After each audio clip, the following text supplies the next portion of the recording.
And it was on our driveway with concrete in front of his truck, which was beautiful. Do the phones still work? I can do that. I think I knew this was a long time. My phone doesn't have a case and I dropped it Okay. on the concrete. I double checked Sinners on the Hands of the Angry God date because I was gonna guess 1800s. It was 1741. Close. I would have been close, but Because of 18th century. there we go. Maybe that's what I was getting 1800s from 18th century. Ah. So there we go. That was gonna bug me. Alright, back to our point of view notes. So purpose of first person or third person limited. 1. To help the reader accept a harsh topic or theme in either a protected or non-confrontational way. So your words are protected or non-confrontational. Protected or non-confrontational.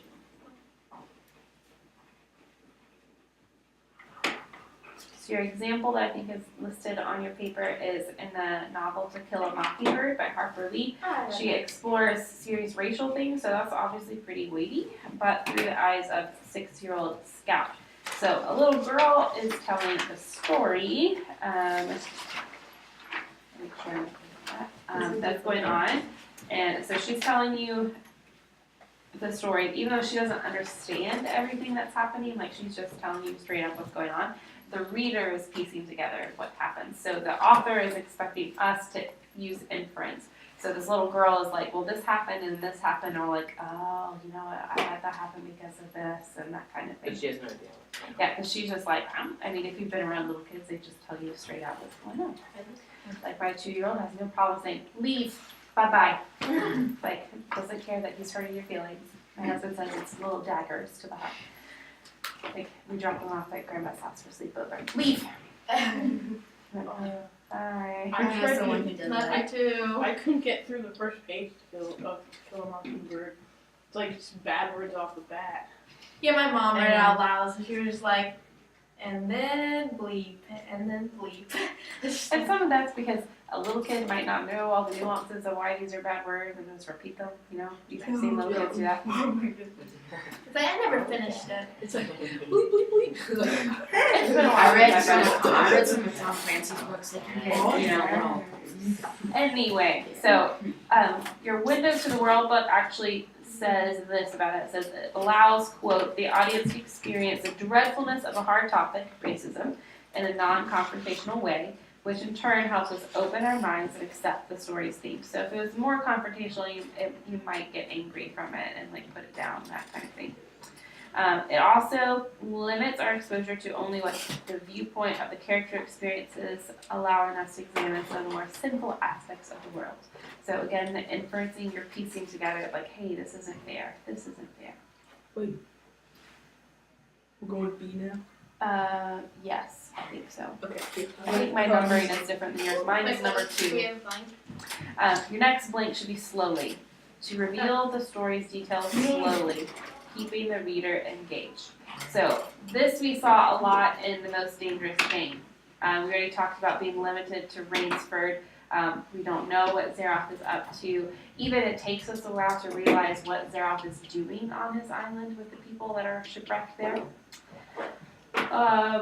Also, if you are familiar with Sherlock Holmes, like the stories, not the movies, because I don't think the movies allow you to glimpse this, but Dr. Watson, he tells us how Holmes solves the mystery in the first few paragraphs. Like, so if he just outright said this is what he does, like, he'd be done in the first few paragraphs. But because we only know Dr. Watson's thoughts as he's seeing what's going on, then we're trying to solve it with the men as they go through it. Yeah. That's a good example of not the main character talking, but another guy talking. Right. So Holmes is like the main guy, but we're in the brain of somebody else to see everything. Yeah. Good example. Phooey. I was thinking of another example while I was saying that, and I forget. Anyway, so our next blank, I believe, is it provides the closest connection. That should be a blank. Closest connection between the reader and the story's characters. We feel involved and caught up in action, and that's from your textbook.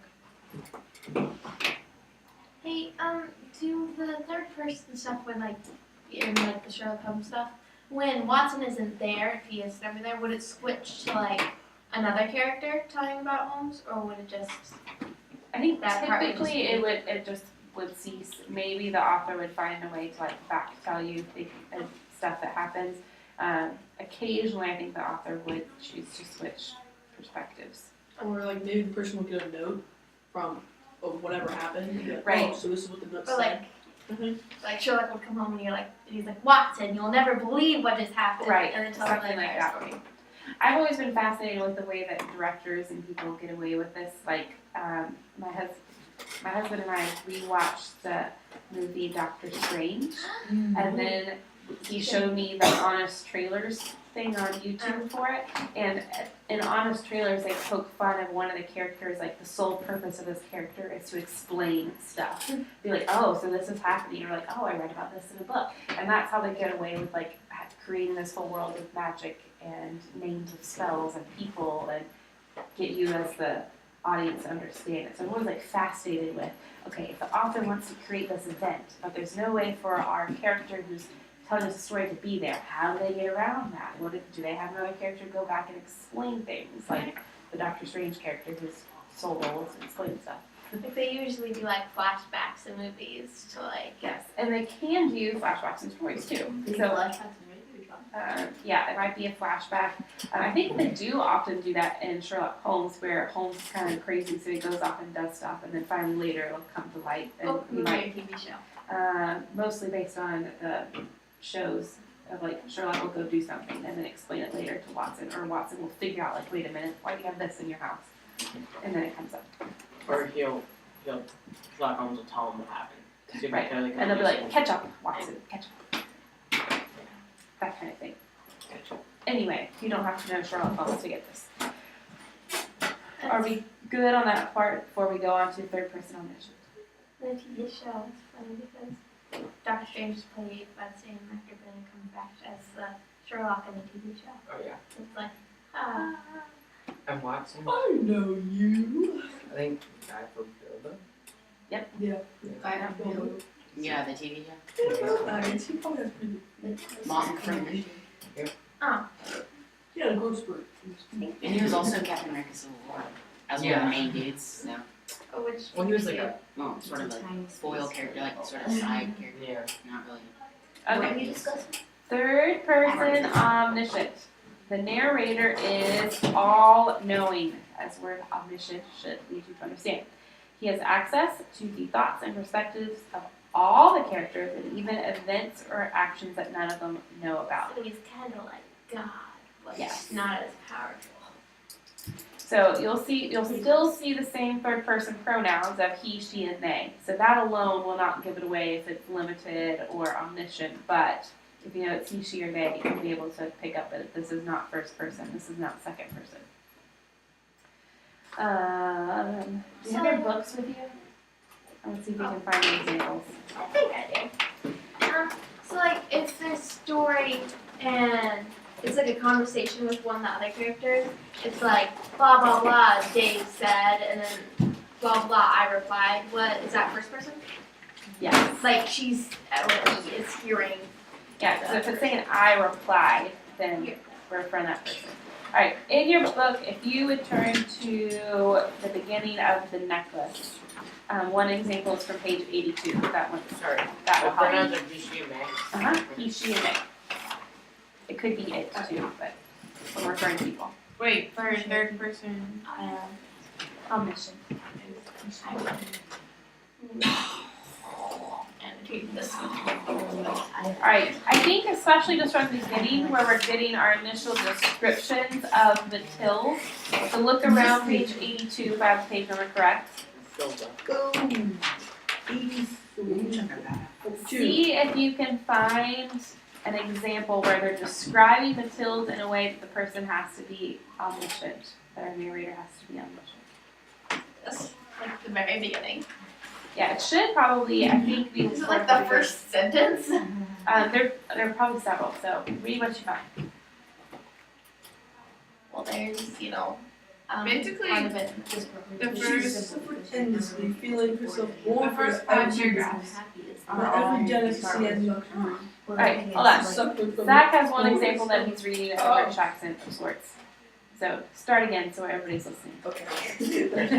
Perfect. I cannot do a British accent. Okay.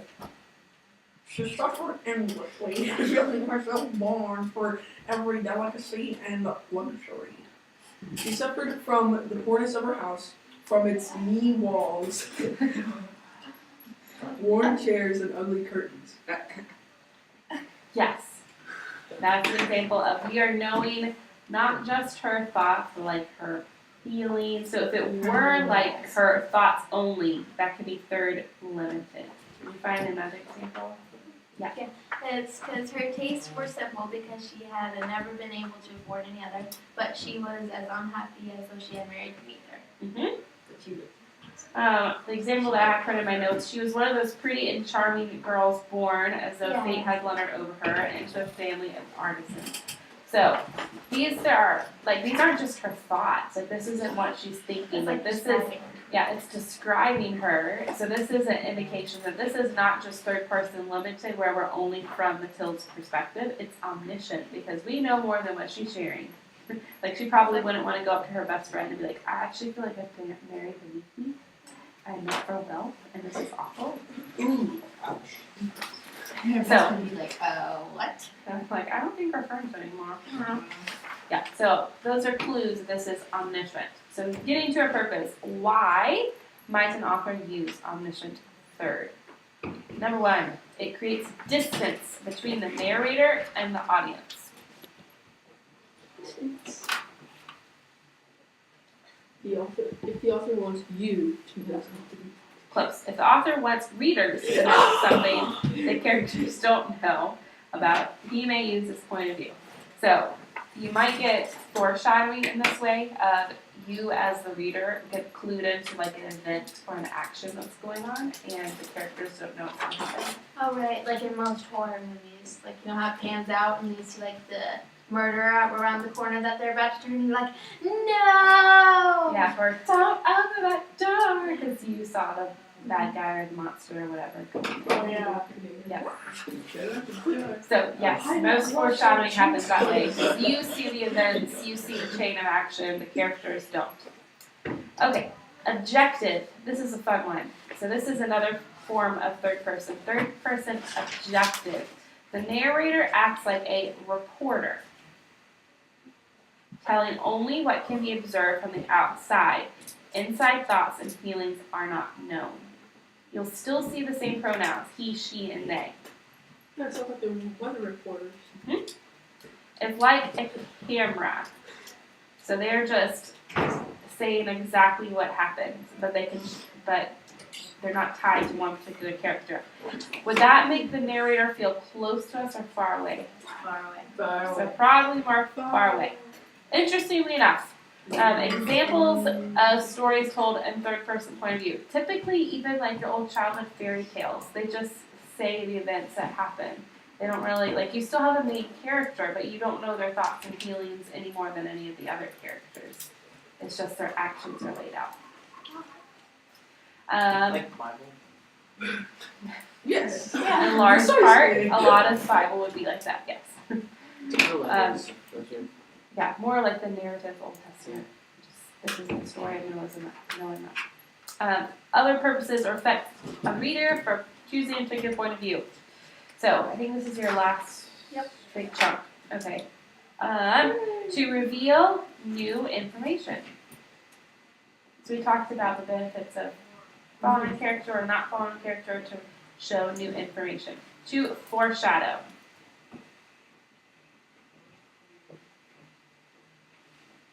Create awesomeness. To create intimacy or distance. So feeling close to your narrator or distant. And It's not awesomeness. exactly what I had.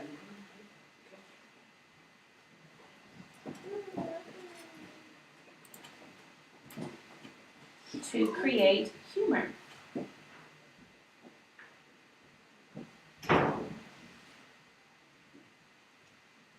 Humor is one we haven't talked about, so let's pause on that one. How do you think a particular point of view might create humor?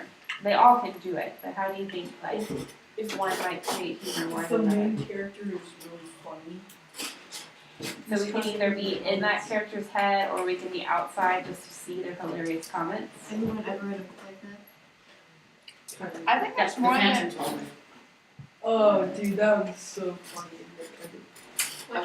I've never read a book like this, but I think it'd be funny, also kind of stressful if you had like the perspective of like a fly or something like that, and you're seeing things happen, but then the fly would get disinterested and start flying away, and you want to know what's happening. And Go back, fly, go back. yeah, I actually wrote a story Or like the that fly in fifth gets grade. smushed by a person. Oh, Yeah. Jefferson and I was Fly. fly. I was fly. There you go. Fly. And to provide a surprise. We talked about sometimes following one character, you don't have all the information, you get surprised with them. That kind of thing. Alright, I think this was along the lines of Tristan's question earlier. We've talked about the way a narrator shifts perspectives a little bit. Like in Gift of the Magi, we get to shift into the second person. Like the whole story is not you this, you that, but he kind of drops into it occasionally. There are some more perspective shifts in the Most Dangerous Game. So that is potentially a bonus to your writing assignment where you're writing about a paragraph. If you want to point out some shifts in the Most Dangerous Game, that will be a bonus one. Did you have any other questions about random scenarios of what would it be if a story did this? Can a story do this? You're full of reading it class. I just like remember to shift in most dangerous game. Well, you can keep it to yourself and use it for your homework, or you can share with the class and benefit everybody. Depends on how caring you want to be. So like it can be first person, and that person can like have a conversation as long as they like, you know. Yeah. And like they'll just tell it from their point of view, like he said, and then I replied, and then Yes. he said. So that's kind of the tricky part is like this seems really straightforward, but right, in a first person story, they're going to interact with other people. So it'll still be, and I replied, as an example you gave earlier in class, and it's told from their perspective. So sometimes it might be, and he smirked and said this, but really the person was just laughing, and but from our person's point of view, that was. So it can get a little deceptive. But as long, isn't it bad to like change perspective too much? I guess it ultimately can get confusing if you keep jumping around too much.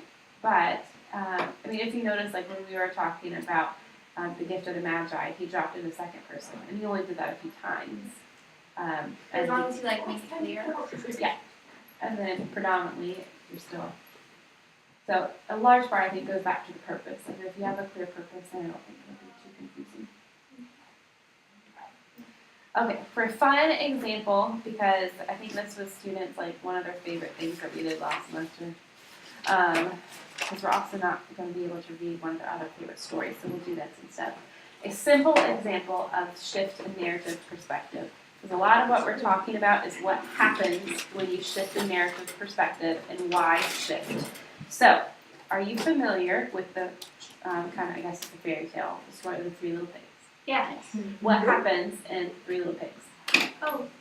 So they build a house and the wolf blows it down. And they build another house and the wolf blows it down. And then finally they build a house out of brick and the wolf can't blow it down. And what did they build a house out of first? Straw. Straw. So his line was always what when he was about to blow it down? I'll huff it, I'll puff it, I'll blow your house down. So Get what it's. It keeps changing perspective from big to big though. yes.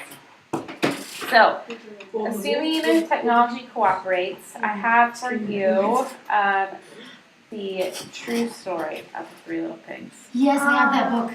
It's a very fun book. It's like a whole hilarious. 5 minutes It to is have it hilarious. narrated. So before we do so, let me just go over your homework and then I'll have you pack up and then you can just watch and enjoy and appreciate.